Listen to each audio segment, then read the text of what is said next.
how does it make you feel to know that Jesus loved you so much, that not only did he give himself for you on the cross, but he did everything within his power, and that is a great power indeed, to make provision for you before you were even born.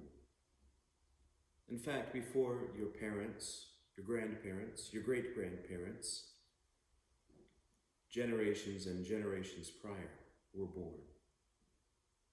Before even whatever ethnic group you might belong to had the gospel proclaimed to them. This is what is being related to us in today's gospel. Jesus is praying for the unity of divine love and glory to fill his disciples, and not only them, but all of those who will come after them and come to Jesus through their preaching, through their witness to his resurrection and salvation. That includes me. It includes you too. We ask all kinds of people for prayers, do we not?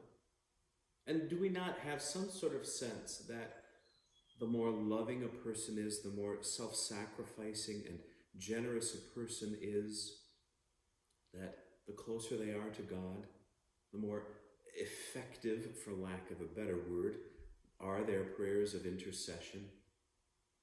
Well, we see Jesus himself making intercession for us. And above all else, what he prays is that we will be bonded together in love.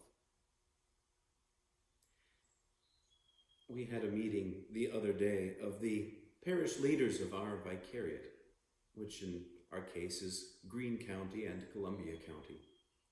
And it struck me that so many of us are really dealing with grief. You are probably dealing with it, and most of us probably have not even realized it.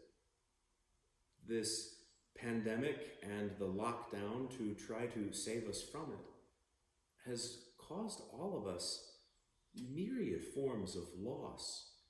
You may have, in fact, lost loved ones. You may have lost a job. You may be a high school senior who have now been robbed of all of these capstone celebrations of your senior year. There are probably plans that you've had in your family for vacations, for parties, for special events and gatherings together, first communions, confirmations, graduations, you name it. All of that is lost. And as we cycle through grief, we experience different phenomena, different stages, if you will. We experience some denial, some bargaining, some anger, some depression, and then on our best days, acceptance. And through all of that, especially when we are in the anger phase, how are we with each other?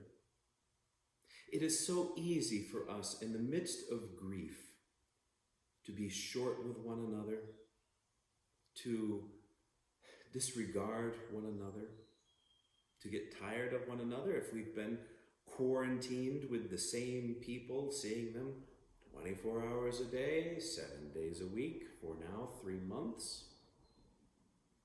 It's tough. It is tough. But Jesus has made provision for us to get through this difficulty. He has prayed, and we know that whatever Jesus asks of his Father gives him, that all of us may remain bonded together in love and in glory.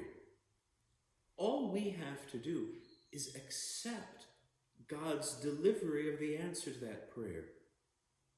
Accept God's love.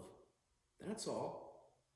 Nothing extraordinary. We do not have to stand on our heads and do upside down push-ups. Nothing like this. All we have to do is accept God's gift of himself to us and in like manner, give ourselves to each other. It is easy to be angry. It is harder to give. But Jesus has bestowed upon us, he has ensured for us that we will have the supernatural strength to make the harder choice to love. All we have to do is accept it.